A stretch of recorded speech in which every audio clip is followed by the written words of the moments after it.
Mərkəzi Asiyanın hidroloji problemləri geosiyasi və geoiqtisadi aspektdə. Buyurun. Çox sağ olun Fərda müəllim. İcazənizlə mən beynəlxalq konferans kimi çıxışımı ingilis dilində edəcəm. I would like to mention that it's my pleasure to be here today and to speak, to be among such a distinguished audience and to speak for such a distinguished room. So far, it was going very interesting. Our conference was going very interesting, and I hope that I'll be able to continue that way. And I'm not going to give you that much technical data or statistics. I'm going to speak about political, social, and economic implications of water problems on Central Asian countries.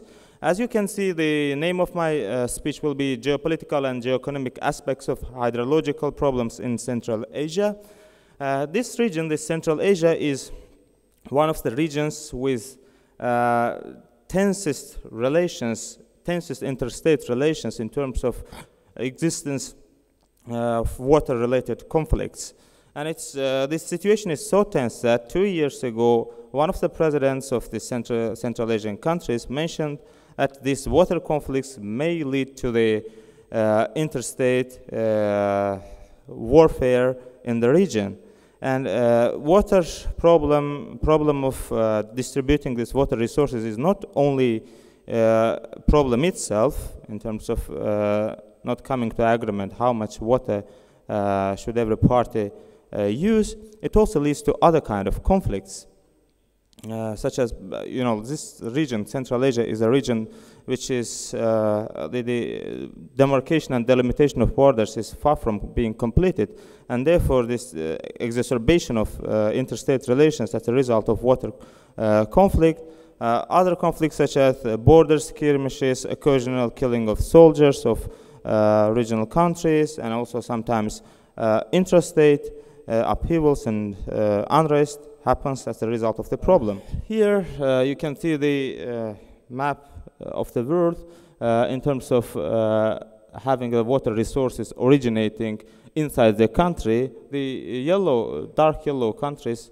are the countries which water resources originating from itself. It's not about the being richness in water resources, but not having transborder flows, having your own water resources, formation of water resources inside the country.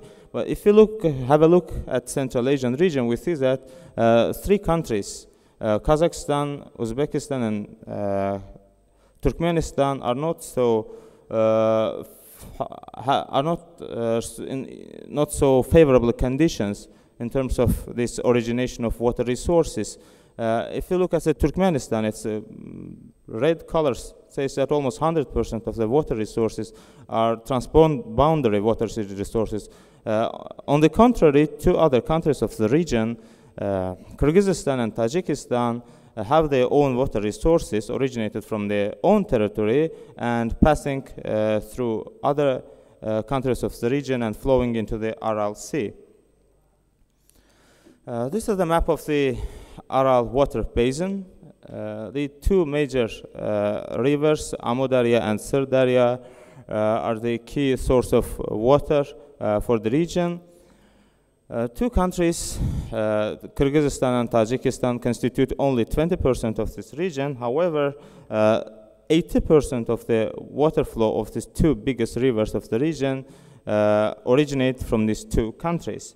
And Sirdarya River, which is 2,200 kilometers length, another one 2,500 kilometers length, Amudarya River, account for the 90% of the river water flow in the region, and they also are responsible for 75% of the irrigation water of the region. Historically, this region was one of the centers of agricultural civilization, and because of having fertile grounds and available water resources, historical civilizations thrived in between these 2 rivers.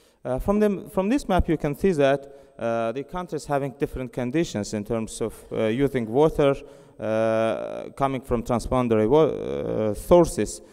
For Tajikistan and for Kyrgyzstan, I would like again to mention that the percentage of water that they use is too small in comparison with the waters that originates from their own territories. But for 3 other countries, it's vice versa.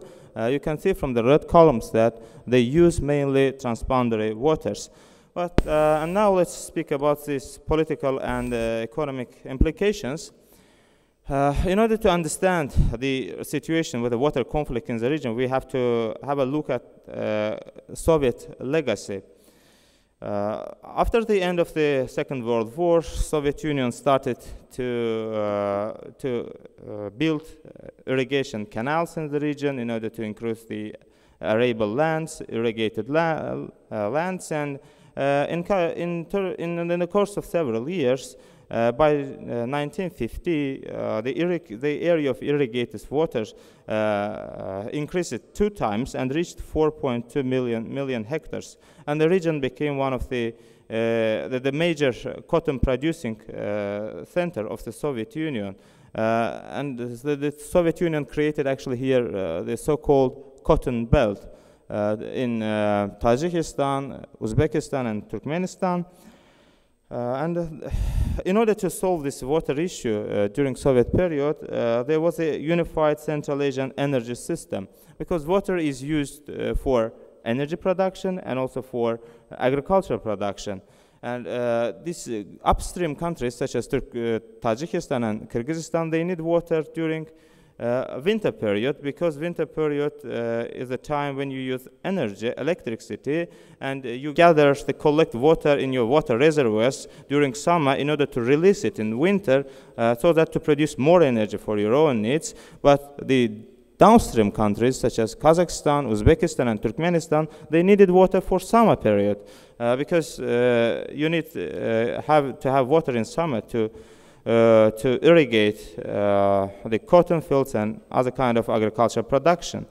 The solution of this problem was that the downstream countries, which are rich in terms of energy resources such as coal, oil, and natural gas, they used to provide natural gas and cheap oil and cheap coal to upstream countries, Tajikistan and Kyrgyzstan. And these 2 countries released their water resources during summertime in order to help the downstream countries to have enough water for irrigation.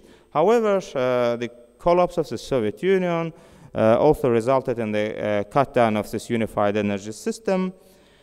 Well, in 1991, these countries managed to agree on Interstate Coordinating Water Commission, which decided that the quotas of using the waters of Amudarya and Sirdarya should be continued as it was during the Soviet period. However, since then, these countries are having disputes for distributing water resources. As I mentioned, now there is not such a system of unified energy provision, and there is not a cheap supply of coal and natural gas to upstream countries. So since 1991, upstream countries, Tajikistan and Kyrgyzstan, they started to collect the water in reservoirs such as Toktogul, such as Nurek, in order to have the electricity production, which is used for heating purposes during winter. And this decreases the irrigation water for Kazakhstan, Uzbekistan, and Turkmenistan. But these countries, the downstream countries, are very dependent on having enough water supplies during summer period, because, for example, for Uzbekistan, export of cotton resources is one of the major sources of foreign currency income. And if you are not going to have enough water, you will not going to have enough cotton production, so the revenues will decrease, and decrease of revenues may result in decrease of income of population, which might have negative implication in terms of social coherence and social consent. And now there are 2 major issues, 2 major projects on the agenda of the regional countries, which are resulting in interstate conflict. First one of them is Rogan Dam, the famous Rogan Dam. The projected height of the dam is 330 35 meters, which means that if to be completed, the dam will be the highest dam in the world, and its projected capacity is 3,600 megawatt for electricity, which means that it's going to be one of the strongest energy production facilities in the world. Rogun Dam the plan was prepared during Soviet period.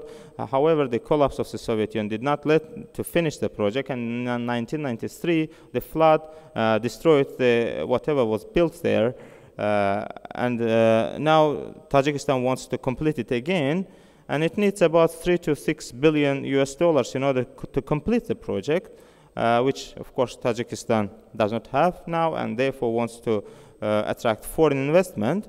But Uzbekistan is seriously, strongly opposing this project because Uzbekistan says that to collect water in the reservoir, Tajikistan will need 8 to 18 years. And during this period, Tajikistan will not have enough water for its cotton fields. The second concern is that if an earthquake happens in the region, because the Tian Shan Mountains are very vulnerable in terms of earthquakes, the very high dam, the dam which has more than 300 meters height, can be destroyed as a result of the earthquake, and that will have disastrous effect for the whole the Central Asian regions, for the lowlands, for Fergana Valley and other valleys of Uzbekistan. And in order to prevent Tajikistan from completing the project, Uzbekistan rejected any foreign investment, and actually it managed to prevent Chinese and then Russian investment in the project. And also now, then Tajikistan decided to raise its own money and by selling the share of the project to its own population, and raised about 200 million US dollars. The part of the funds that needed for the construction. However, Turkmenistan, the Uzbekistan imposed blockade of construction materials to Tajikistan in order not to let the country to finish the project. Now this is I would say the most serious dispute, interstate dispute in the Central Asian region. The second one is Kambarata Bir Dam, which is again very high dam. The projected height is 275 meters. The projected capacity is 2,000 megawatt. Again, the Kyrgyzstan needs about 3 billion US dollars to complete the project. Now Russia, according to the results of the final, the recent negotiations, Russian companies might invest in this project, which again Uzbekistan says that will have negative impact on water supplies of Uzbekistan. But the upstream countries such as Kyrgyzstan and Tajikistan, they say that the water resources are the national asset of these two countries, and they want to sell their surplus energy after completing these projects to Pakistan and to Afghanistan in order to have the financial gains for their countries and to facilitate the economic development of the countries. However, this approach to the water resources are transboundary resources. These are not the resources of the one country, which are the place of origin of the water. However, this approach as a national asset is now causing deterioration of interstate relations in the region. As a conclusion, I would like to say that three things needed to be done in order to ease the situation in the region. The first one is the more regional approach. The regional countries should have more cooperative approach to distribution of water resources. They should not accept it as a zero-sum game, which means that any gain of one country will mean the loss of other country. This water resources should be desecuritized, and the countries should sit together to decide the fate, the future of this distribution of the water resources. And also, in terms of regional approach, Afghanistan should also be taken into account, because 8% of the waters of Amudarya River is originating from Afghanistan territory, and 40% of the lands that are irrigated in Afghanistan are using the resources of Amudarya water because of this civil war and the history before, like Soviet invasion and then civil war in Afghanistan. Afghanistan was not able to use the water, the enough amount of water, but now Afghanistan is claiming more and more water from the river as a result of the stabilization of the situation in the country. The second one is very important, more efficient water usage by the regional countries. Actually, Central Asia is not, the water in Central Asia is not that scarce.